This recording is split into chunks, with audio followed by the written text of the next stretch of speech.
Welcome to the Cognitive Science Digital Humanities Podcast, where Dr. West considers the humanity of AI and what the success of AI might tell us about the human mind. Okay, so as Dr. West predicted in the last episode, we did get some pushback from some of our listeners for comparing scientists to wizards.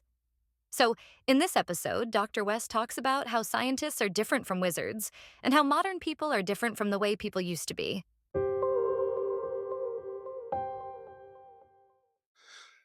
What I'm going to talk about now is, well, let's first talk about what I was talking about, this idea of thinking of scientists and, um, engineers and more generally academics as wizards or using the wizard archetype.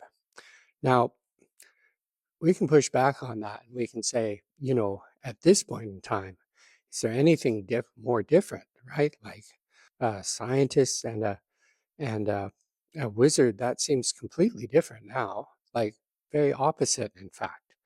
So, what's going on there? And what happened? So, I think this is where we need to look at history a bit. The way of the scientist only came into being, what, 200 years ago, if? So, what happened and how did things change?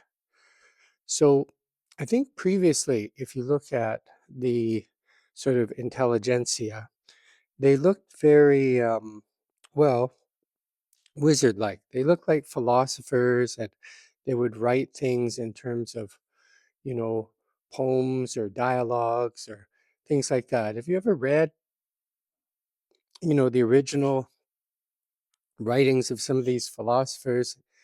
Choose anyone like Hegel or um, Nietzsche or like any of these guys. It reads like mystical. It's very convoluted. Like if you want to get the idea from it, I wouldn't read it. I mean, personally, I guess I'm a bit of a Philistine that way. I would read Nietzsche for Idiots first. But that's because the way they wrote back then. And so even as, things were becoming more scientific and we were becoming more clear in our thinking, we still kind of wrote in a very convoluted way. So, in fact, even if you read older novels, like novels that I read or was made to read in high school um, and university, and it would take me a while to get into them, and then slowly, I would get into it. Like, let's see, what did I read? Uh, Sometimes I reread them. The Razor's Edge by Somerset Maugham, right? It's a good book. It's a really good book, and it was made into a not so good movie by Bill Murray, actually. But and I like Bill Murray, but this is not his best movie. So the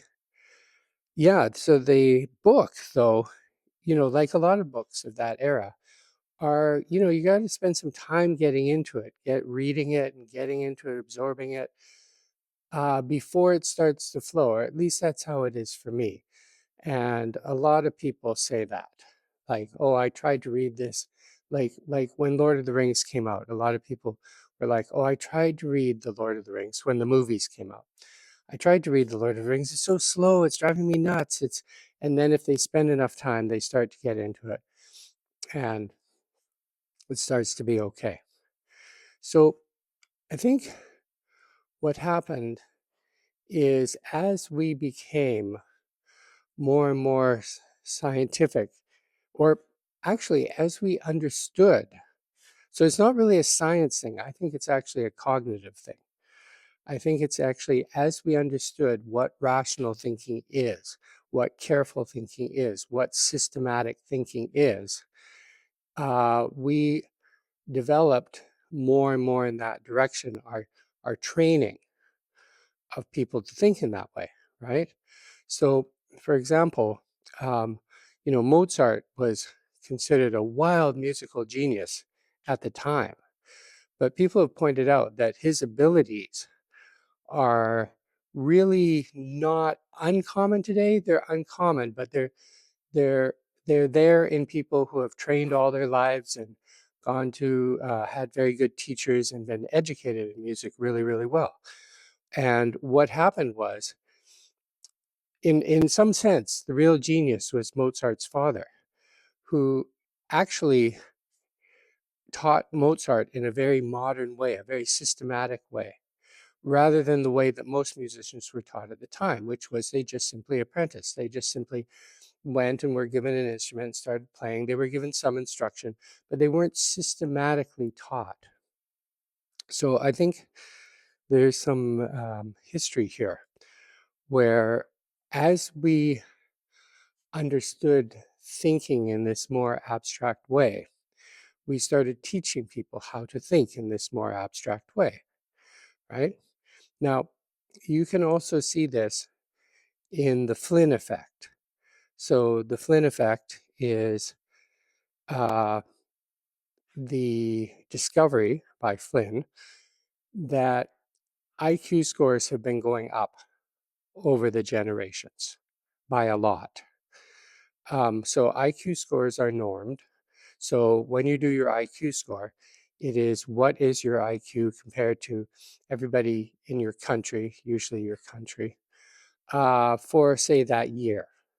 And so you're placed on a scale, and 100 is average. So if you get 100, you're average for your country for that year.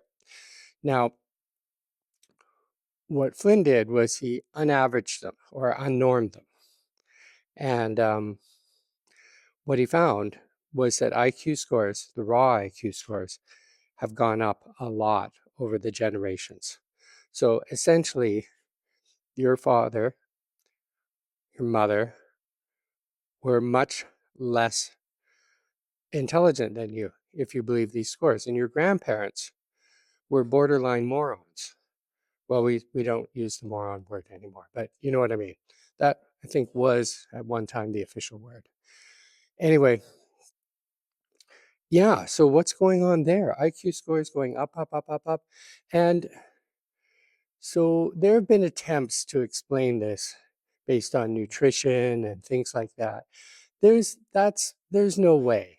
There's no chance. And also IQ scores, as well as going up, have been in some places dropping now in places with very good nutrition.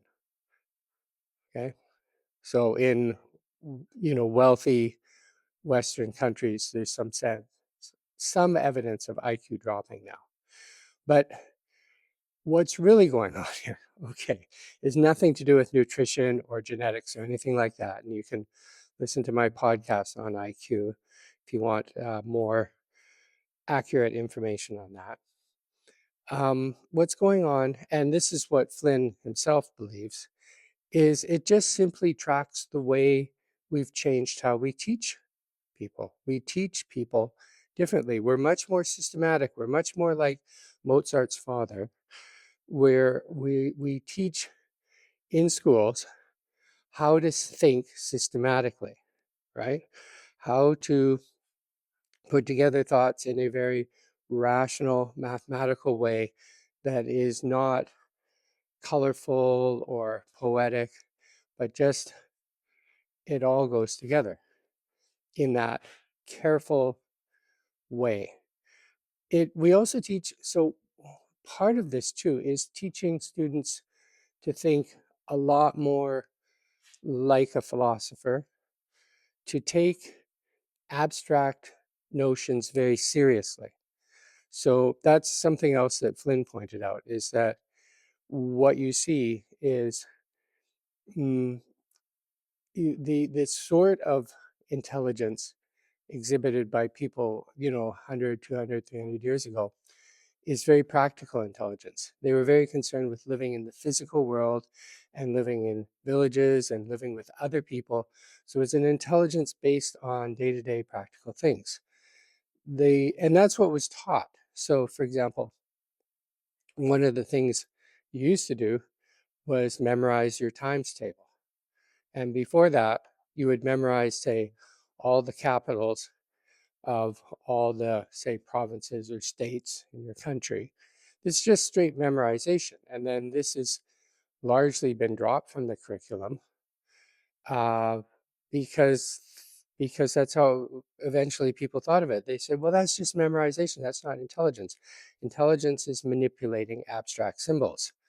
So, like, well, basically, we can see that the rise of computers also tracks this trend.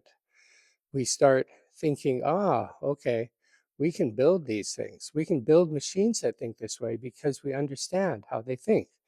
And Turing was the first person to really nail that down with his Turing machine idea and say clearly that rational thinking was thinking according to rules that could be specified in a certain way. And that's where all computers come from. All computing is based on that.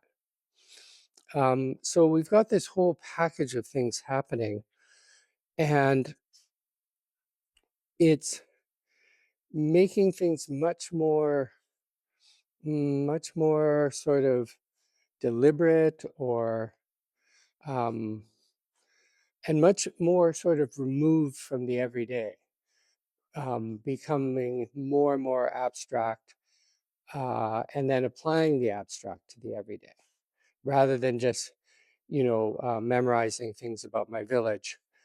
Instead, I've developed a logical, rational mind, and I can just apply it to anything, you know. And you see this in literature too. You start to see like the rise of the detective novels, right? Sherlock Holmes and people like that, applying this skill to solving crimes, right? But yeah, so that is what I think happened because so the scientists maybe should be a new type of archetype because the scientist is somebody who's really good at thinking this way. And the wizard in the past was somebody who was kind of good at thinking this way, but mixed it up with other things, mix it up with the way that most people thought or were thinking at the time. And yeah, so maybe we shouldn't say scientists necessarily are wizards, but that they evolved out of wizards.